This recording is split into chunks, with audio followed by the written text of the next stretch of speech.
Hello lovelies, in today's tutorial I'll be learning how to make this beautiful turban design. You're all welcome to my YouTube channel.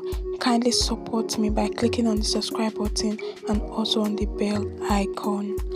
The materials needed for this tutorial include your raw silk fabric, your thick wadding or padded, your scissors, your measuring tape, as well as your matching color of thread and needle. For this tutorial we are going to be working on a turban cap using raw silk fabric. If you are going to be lining your cap, I recommend you get 2 yards of material. But if you will not be lining, you can get 1 trouser length, and that will be enough for this design. Now the turban cap has the V-shaped pleated band. It has the base which I'm going to be lining. You can decide to add a handle to the base. You can also decide to leave it like that. Then it has a round pleated frame, and then it has this ruffles design at the middle, and then there's going to be a handle for tying at the back, which you can also decide to do away with and instead add a loop fabric at the end. So that's what makes up this design. And for the round pleated frame, I'm going to be padding it using wadding or padded. Now let's start with the fabric for the band. For the band fabric, we'll be needing 2 pieces of fabric, and my measurement is going to be 15 inches for the length by 14 for the width. 15 by 14 cut out twice, 2 different pieces of fabric. We also need 2 pieces of fabric. The measurement is going to be 25 inches for the length by 14 for the width. 25 by 14 cut out twice. The round pleated frame, this depends on how high you want your pleats to be. I have about 8 pieces of fabric here. The measurement is 3.5 inches by 30. 3.5 by 30. Now this is going to be a little bit too long, and I'll trim it off at the end of the day. 3.5 by 30. I have the fabric for my handle here. This is for the round pleated frame. I'm using 5.5 inches for the width by 12 inches for the length. For the ruffles design, I have the full length of my fabric, which is anywhere between 57 to 60 inches by 12 inches. So let's say the full length is 60 inches. The measurement for the ruffles is 12 inches for the width by 60 inches for the length. The length is the full length of the fabric, which is on the non-stretchy part. So that's what makes up this design. Now I'll get the fabric for my pleated band, which I have here. I will start by folding in the edge, then I will bring it down. I will then take this to my sewing machine and stitch it from one end to the other end, after which I'll flip over to this other side, and then I'll start pleating my fabric and sewing.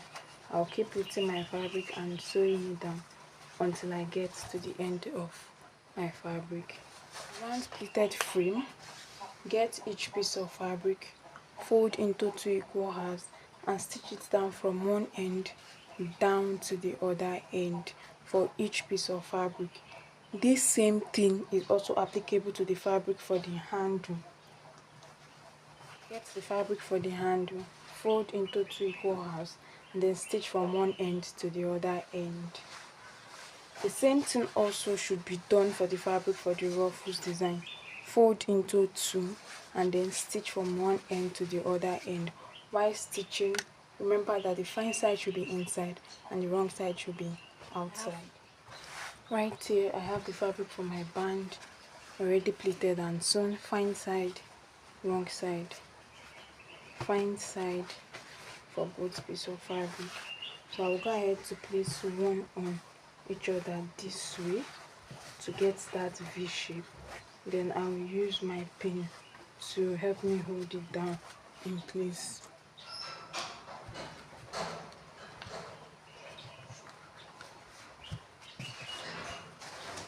As soon as that is done, I'll get the fabric from my base, fold it into 2 equal halves and make a notch at the middle of each piece of fabric. As soon as that is done, I'll open this up.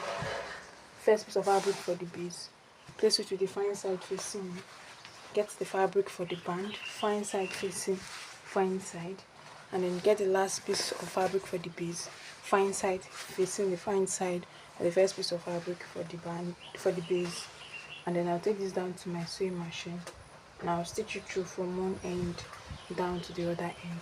Please make sure that the midpoint of this base fabric, the midpoint of the band and the midpoint of the first fabric aligns together.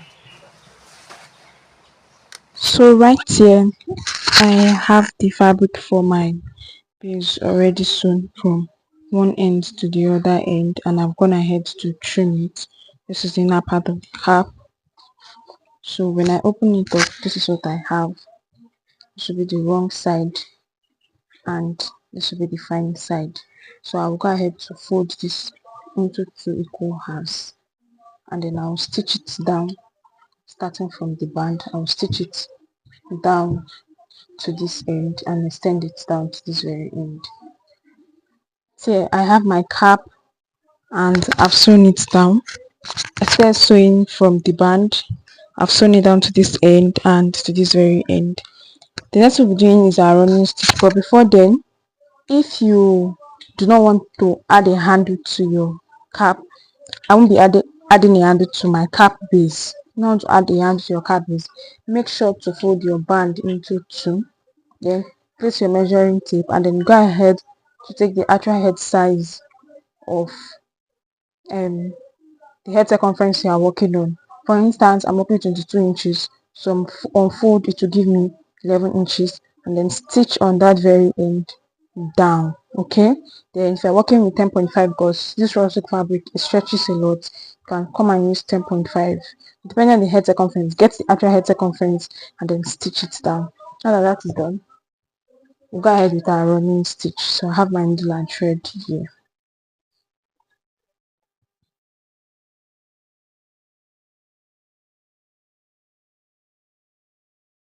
And as soon as I'm done with my running stitch, this is the inner part of the cap. I'm turning it inside out. I have the outer part of the cap here. So remember, you can always decide to add your handle to yours or skip it like I did. I'll set this aside. Moving on to the padded, the pleated round frame. I have my fabric already sewn like I explained earlier, and I have gone ahead to turn it inside out. So this is what I have. Now to get the measurement of your wadding or padded that you've been inserting inside this fabric, you will need your measuring tape to take the measurement of the width of this fabric, and I have about 1.5 inches here. So for your wadding or your padded, you'll be cutting out 1.5 inches as the width. Now I'm going to be making use of the thick wadding or the thick padded, and I cut out 3 inches. This is because I'm going to be doubling it to give it more weight. So on fold it's going to be 1.5 inches, while open this is 3 inches for the width. You can also decide to cut out 1.5 inches twice, okay, or 3 inches once, and the length is 28 inches, and I did that for all piece of fabric that I cut out. So I'll fold this into two like this, and using my scissors I'm going to pass this inside my fabric.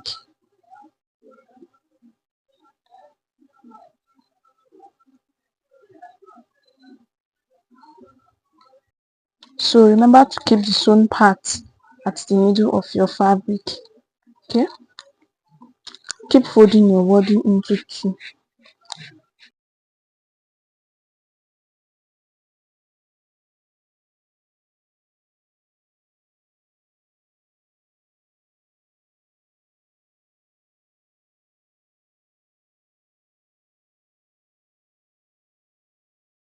So right here I have my fabric. I've passed my wadding in it. Remember to place the sewn part at the center, and this is how it's looking. And these are the other piece of fabric that I've worked on. So we're going to couple all this together so as to join them to create the round pleated frame.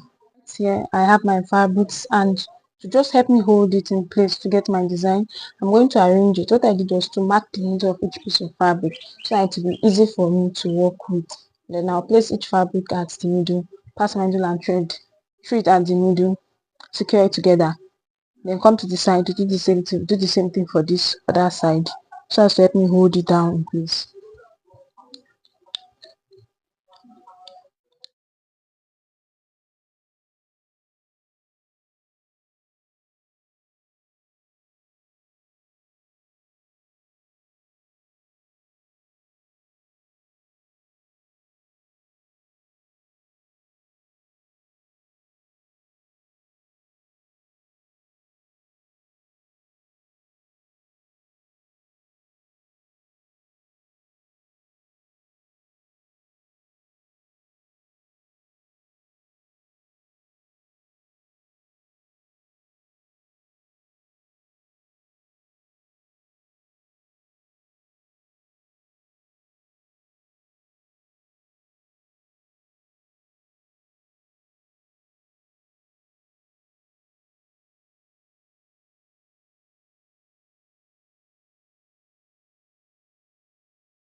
Now, if you look carefully, you find out that I started from the middle.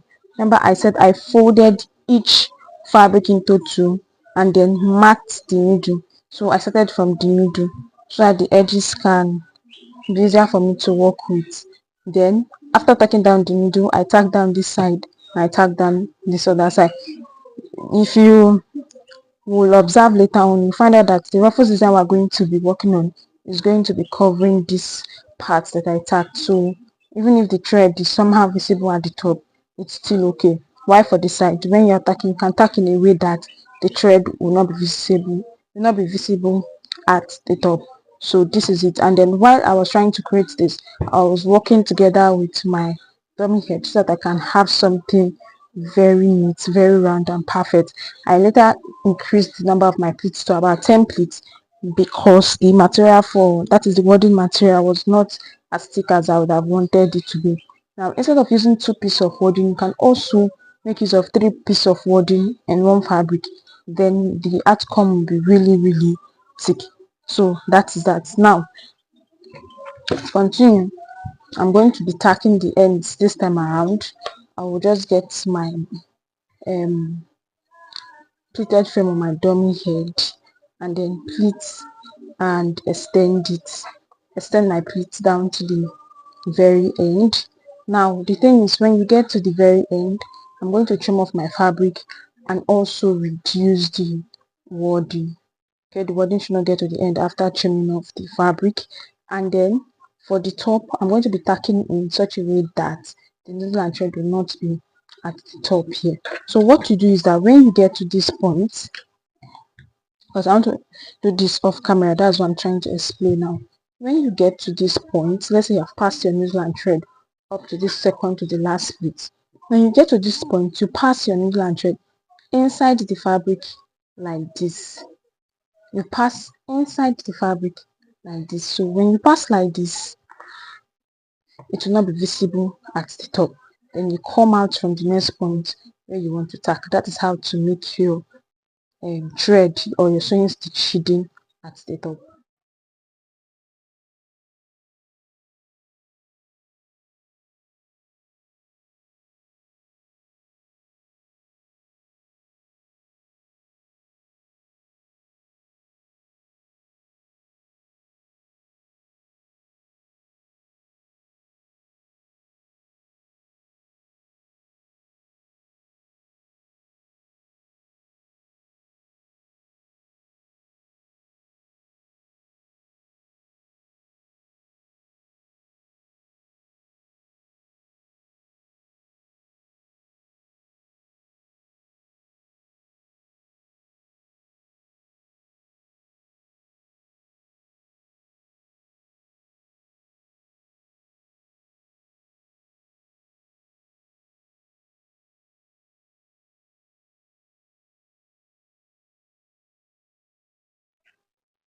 So at this junction, I have my needle and thread still coming out from the last piece that I sewn here, just like I illustrated, to avoid my needle and thread, sorry, my thread from showing at the top.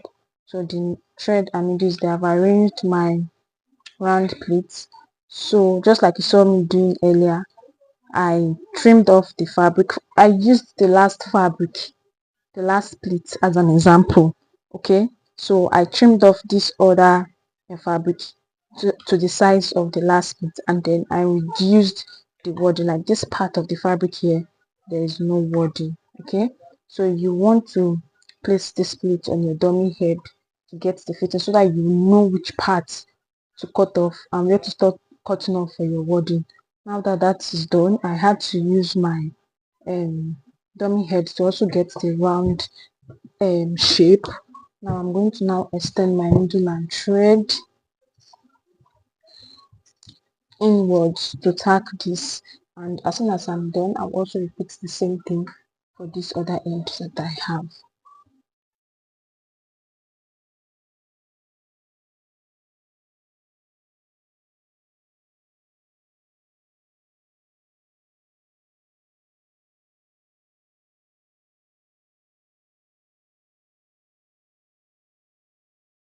This is the fabric for my ruffles design.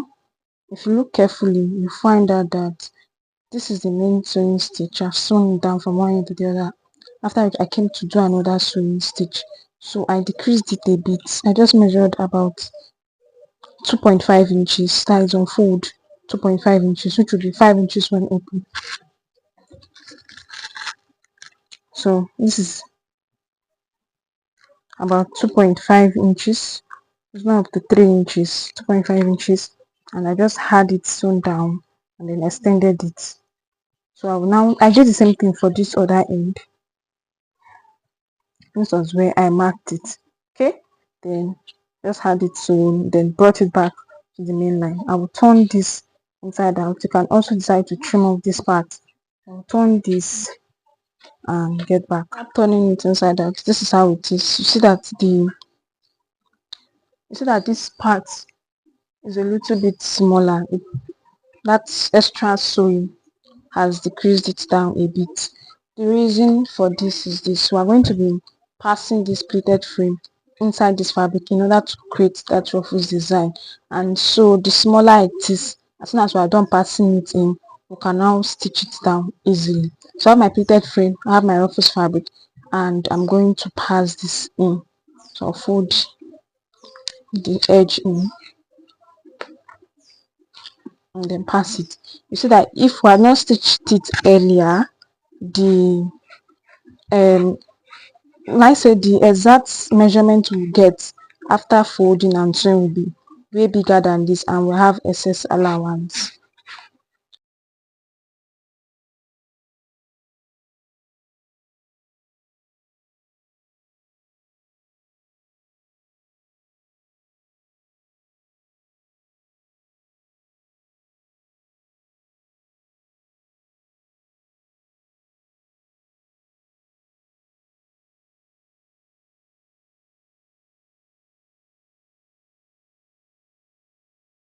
Here I have my fabric, and this is it. After passing it in, ensure that the sewn part is on this back part that will be directly on the base. This is how it's looking like. So you see that stitching down the edge has helped it to secure it down to this point, and I can just easily get my hand gum and glue gun, apply it in between, and glue it down to secure this edge. Okay, and I won't need to worry myself about it coming off. Remember to fold in the rough edge. So that is it for this part. Then go ahead to adjust your fabric to create that ruffle like look. So this is what we get, this is what we are having. The next thing to do is either you add your handle or you attach directly to your base. You add your pleated frame to your base, you join this together directly with the base so that it's non-detachable. Then if your sewing stitch is neat, if your needle and thread is not showing, sorry, if your thread rather is not showing at this back part, you can make it non-detachable, meaning the cap can be worn separately and then the design can be worn separately. For me, I would like to add my handle first before joining it down to the cap base, and for that I'll get the fabric for my handle. So I'll fold it into 2 equal halves and then stitch it down from one end to the other, and after which I'll turn it inside out.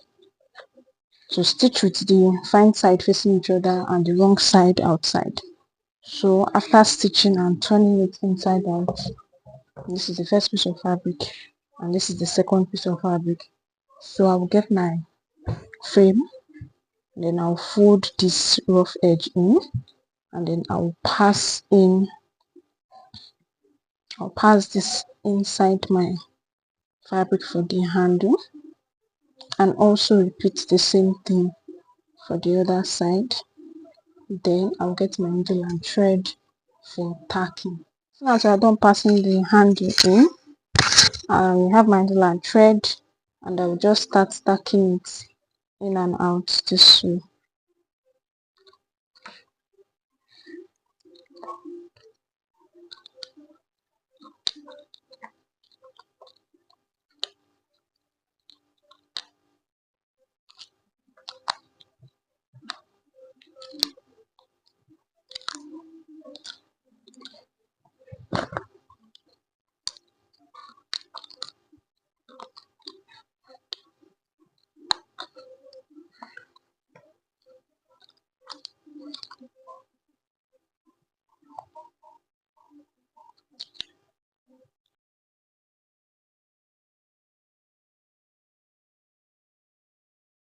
Right here I have my work boat handle have been tacked in. This is how it's looking like.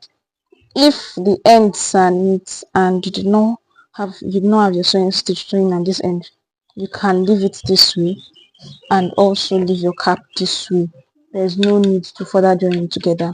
But if you want to further join it together, just place your turban cap on your dummy head, then get your design, place on it, ensure that you get the perfect fitting for it, and we are going to start when it comes to tacking.